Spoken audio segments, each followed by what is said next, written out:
नमस्कार मंडळी, मी तेजस्विनी स्वागत करते तुम्हा सगळ्यांचं आपल्या तेजस्वी ब्लॉग्स या चॅनलमध्ये। तर आज बऱ्याच दिवसांनी डेली ब्लॉग तुम्हा सगळ्यांसोबत शेअर करत आहे, तर व्हिडिओ शेवटपर्यंत बघा। तर आजच्या ब्लॉगमध्ये मी तुम्हाला माझं संध्याकाळचं रुटीन दाखवत आहे आणि इथे जे आहे तर 5:30 पावणे 6 वगैरे वाजले होते। तर म्हटलं चला आता मुलांना संध्याकाळच्या जे नाश्त्यामध्ये काहीतरी देऊयात। तर असं तर पास्ता वगैरे जास्त देत नाही, पण बरेच दिवस झाले आणून ठेवलेला होता, म्हटलं चला आज करून देऊयात। तर आज आहे खिचडीचा प्लॅन, कारण मिस्टरांची आहे नाईट शिफ्ट आणि त्यांना टिफिन द्यायचा आहे। तर आज सॅटर्डे आहे आणि आज बाजाराचा दिवस असतो आणि सॅटर्डेपर्यंत घरातल्या सगळ्या भाज्या वगैरे बहुतेक संपलेल्या असतात आणि मग अशा वेळेस प्रत्येकालाच प्रश्न पडतो की काय भाजी बनवू आणि टिफिनला काय द्यावं असं। तर म्हणूनच मग आज म्हटलं सिंपल असं खिचडीच बनवूया। तर तुम्हाला इथे दिसत असेल की मी हे जे अद्रक लसूण आहे ते असं खलबत्त्यामध्ये कुटून घेत आहे। तर बऱ्याच वेळा काय होतं मिक्सरमध्येच ग्राइंड करते, पण आज थोडं वेगळं करूया म्हटलं, कारण कसं एखादी गोष्ट आपण जेव्हा चेंज करतो, जेव्हा असं कुटून वगैरे करतो ना, तेव्हा त्याचा जो फ्लेवर असतो तो वेगळा येतो। जसं आपण मसाल्यांना वेगवेगळ्या पद्धतीने फ्राय करतो, कधी कच्चा मसाला, कधी भाजून, किंवा मग कांदा कापूनही काही लोक भाजतात, किंवा मग काही वेळा कांदा वगैरे डायरेक्ट गॅसवर भाजून करतात। तर अशा पद्धतीने थोडंफार काहीतरी चेंज केले तरी टेस्टमध्ये फरक पडतो। तर इथे आता मुलांना आधी मॅगी देत आहे नाश्त्यासाठी, कारण एकदा खेळायला गेली की 7:30 पर्यंत काही घरी येत नाही, मग इतका वेळ भूक लागून जाते, कारण दुपारी 1-1:30 वाजेला जेवण झालेलं असतं। तर त्याचमुळे मग संध्याकाळचा थोडाफार नाश्ता असा हलका फुलका काहीतरी देत असते। आणि पास्ता बनवत आहे हे समजल्यानंतर माऊच्या सारखे चक्रा चालू होत्या की आई मॅगी दे, आई मॅगी दे असं, कारण पास्ता अजून बोलता येत नाही। तर इकडे तिच्यासाठी आणि दादासाठी दोघांसाठी काढलं आणि आता चला त्यांना पटकन देऊन टाकते। तर बरेच दिवस झाले की मला डेली व्लॉग काही टाकता आला नाही, जसं की आषाढी एकादशीचा असेल किंवा मग गुरुपौर्णिमा असेल। तर काय झालं ना, मुलांची तब्येत बरी नव्हती आणि माझीसुद्धा, कारण आता खूप सगळीकडे व्हायरल इन्फेक्शन चालू आहे आणि ह्या आषाढ महिन्यामध्ये बरेच मुलं सर्दी खोकला किंवा पोटदुखीचा बऱ्याच लोकांना त्रास होत आहे आणि स्कूलमध्ये सुद्धा बऱ्याच मुलांना असं इन्फेक्शन आहे किंवा मग तब्येत त्यांची ठीक नाही। तर मुलांना लगेच व्हायरल इन्फेक्शन होतं आणि त्याचमुळे मग सगळ्यांच्याच तब्येत ठीक नसल्यामुळे बराच वेळ मुलांमध्येच जात होता, कारण माऊ थोडंसं पण आजारी पडली, सर्दी वगैरे जरी झाली तरी खूप जास्त त्रास देते आणि तिला सांभाळणं मग कठीण होऊन जातं।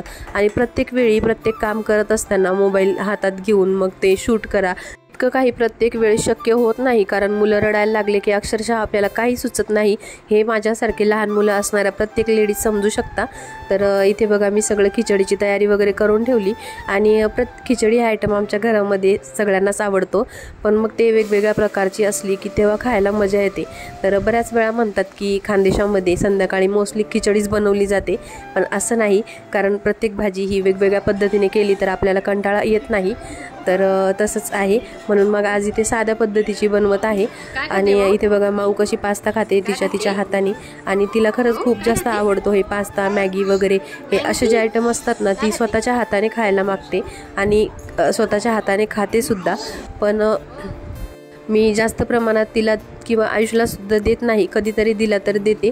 तर इथे बघा घरामध्ये सगळीकडे पसारा पडलेला आहे, प्लीज इग्नोर करा, कारण कितीही पसारा आवरला तरी पण खेळण्या लगेच 2 मिनिटात इकडे तिकडे पसरलेल्या असतातच। आणि सगळं चॉपिंग केलेली असताना इथे बटाटे मी टाकायचं विसरले होते, म्हणून चालू पटकन टाकून दिलं डायरेक्ट कुकरमध्येच कट करून आणि लगेचच किचन कट्टा आवरून घेतला, कारण संध्याकाळच्या वेळेमध्ये पाणी येतं तर त्यावेळेसच भांडी वगैरे आवरून जातात आणि मग एकदा स्वयंपाक झाला की लगेच किचन आवरला की मग संध्याकाळी थोडंसं फ्री असतं मुलांकडे लक्ष द्यायला, कारण दिवसभर मिस्टर घरी असल्यानंतर जेव्हा ते संध्याकाळी ड्युटीवर जातात तर मग मुलं खूप जास्त त्रास देतात, कारण त्यांना एकटं वाटतं आणि हे घरी असले की त्यांना फिरायला वगैरे नेत असतात, म्हणून मग ते संध्याकाळच्या वेळेत त्रास देतात खूप। तर चला आता इथे टिफिनचं खिचडी वगैरे बनवून झाली, आता रोजची जी पूजा आहे ती इथे मी करून घेत आहे। तर बघा मंडळी, आता गुरुपौर्णिमा गेली आणि सगळ्यांनाच बऱ्याच लोकांना असा प्रश्न पडलेला होता की गुरुपद घ्यायचं की नाही घ्यायचं। तर मी सुद्धा घेतलं नाही अजून, कारण मला असं वाटतं आपण जेव्हा सेवा करण्यासाठी परिपूर्ण असतो किंवा गुरु केल्यानंतर आपण सगळ्या गोष्टी आपण गुरुच्या सांगण्यानुसार किंवा त्यांच्या इच्छेनुसार करत असतो, तर आपण तितकं करू शकतो का, या तितकं आपण प्रिपेअर आहे का, हे सगळं बघून मगच आपण करावं असं मला वाटतं. कारण मग एकदा गुरु केल्यानंतर आपल्याकडून काहीही चुकीचं असं घडायला नको, म्हणूनच एक मनामध्ये ती भीती असते. तर अजून तरी मी गुरु वगैरे केलेलं नाही. पण बघा मंडळी, आपण जेव्हा गुरुपद घेतो त्यानंतर आपण फक्त गुरुपद घेतलं आणि झालं असं असतं का? तर आपली जी सेवा आहे ती सगळ्यात जास्त महत्त्वाची आहे. म्हणजे नित्यसेवा असेल किंवा आपण जी कुठली छोटी मोठी सेवा करत असू, पण तिच्यामध्ये कन्सिस्टन्सी असणे आणि तितका भाव असणे महत्त्वाचे आहे. तर म्हणूनच मग मी पहिले जेव्हा आपण तयार होऊ त्यावेळेस स्वतः ज्या गोष्टी घडून येतात, जेव्हा स्वामींना स्वतः वाटेल की नाही आता ही पूर्ण परिपूर्ण आहे, तेव्हा ते स्वतः सगळ्या गोष्टी घडवून आणतील असा मला विश्वास आहे. आणि त्याच दिवसाची मी सुद्धा वाट बघत आहे. म्हणूनच मग मी जेव्हा ती वेळ येईल त्यावेळेस तुम्हा सगळ्यांसोबत शेअर करेलच. आणि आपण जेव्हा स्वामींची सेवा करतो तर गुरुपद जरी घेतलेलं नसलं तरीसुद्धा आपण जी सेवा करतो ती आपले गुरु म्हणून, आपले आई वडील बंधू सखा सगळं काही तेच आहे. तर असं म्हणूनच आपण देवाची ती पूजा करत असतो, आपलं सुखदुःख त्यांना सांगत असतो. जेव्हा सगळ्या गोष्टी त्यांच्या इच्छेने घडून येतात, योग जेव्हा जुळून येतात, तेव्हा ज्या गोष्टी घडतात तेव्हा त्याचा काय आनंद जो आहे तो काहीतरी वेगळाच असतो. तर असं मला वाटतं आहे. कारण मी बऱ्याच सिच्युएशन आहेत त्या अशा योगायोगाने घडून आलेल्या आहेत. तर म्हणूनच मग मी सध्या तरी काही असं गुरुपद वगैरे घेतलं नाही. तर चला, आता इथे माझी रोजची देवपूजा जी आहे संध्याकाळची ती झालेली आहे. आणि घरामध्ये इतकं प्रसन्न वाटतं ना जेव्हा आपण दिवा अगरबत्ती लावतो, तर अतिशय प्रसन्न वाटतं. माझा जो देवारा आहे ना तो घरामध्ये प्रवेश करताना अगदी समोरच आहे. तर येताबरोबर डायरेक्ट आपल्याला देवाऱ्याकडेच नजर जाते किंवा स्वामींच्या फोटोकडे आपलं लक्ष जातं. तर बऱ्याच ठिकाणी म्हणतात की असा देवारा डायरेक्ट समोर असू नये, पण आता घर छोटं आहे तर काही पर्याय नाही. तर असो, पण तरीसुद्धा घरामध्ये येताना जेव्हा आपण स्वामींचं दर्शन घेतो तर खूप चांगलं आणि एकदम फ्रेश वाटतं. तर आता इथे देवपूजा वगैरे झाली आणि संध्याकाळचे जे आपले कपडे वगैरे असतात धुतलेले ते आणून ठेवले आणि पटापट घड्या घालून ठेवून दिले. कारण आता माऊसुद्धा थोडी बाहेर गेली आहे त्यामुळे थोडं रिलॅक्स आहे. तर पटापट आवरून घेते, कारण हे गेल्यानंतर मग काही कामं करू देणार नाही. आणि तसं बराच उशीर होऊन गेला, कारण घरातला आवरत आणि हे शूट करायचं म्हटलं की थोडा उशीर होऊनच जातो प्रत्येक गोष्टीला. तर इथे टिफिन भरायला सुद्धा वेळ झाला होता, म्हणून पटापट टिफिन पॅक केला. आणि यांची घाईघाई चालू होती की आवर लवकर उशीर झाला आहे असं, कारण सध्या त्यांना लवकर जावं लागत आहे.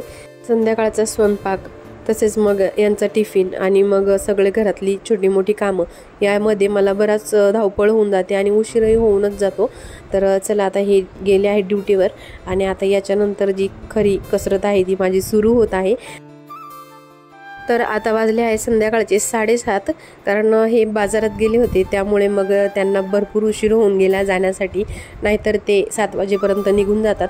तर इथे बघा मस्त अशी देवाची गाणी लावलेली होती आणि घरामध्ये जेव्हा असे मंत्र स्तोत्र काही चालू असताना घरामध्ये एक वेगळीच पॉझिटिव्हिटी वाटते. बाजारातून जी काही फ्रूट्स वगैरे आणलेली होती ती सगळे काढून घेतले आणि पेर हे खूप जास्त आवडतं मला, ॲपल तितके नाही आवडत. तर ते सगळे पहिले बाहेर काढून ठेवून देते आणि आता वरवरची जी छोटी मोठी काही कामं आहेत ती पटापट करून घेते आणि कामं ही न संपण्यासारखे आहेत. तर चला, आता माझं हे तर चालूच राहणार आहे. आणि आजचा व्हिडिओ तुम्हाला कसा वाटला कमेंटमध्ये नक्की सांगा. व्हिडिओ जर आवडला असेल तर व्हिडिओला लाईक शेअर आणि चॅनलला सबस्क्राईब करा. उद्या पुन्हा भेटूयात एका नवीन व्हिडिओसोबत. तोपर्यंत बाय बाय.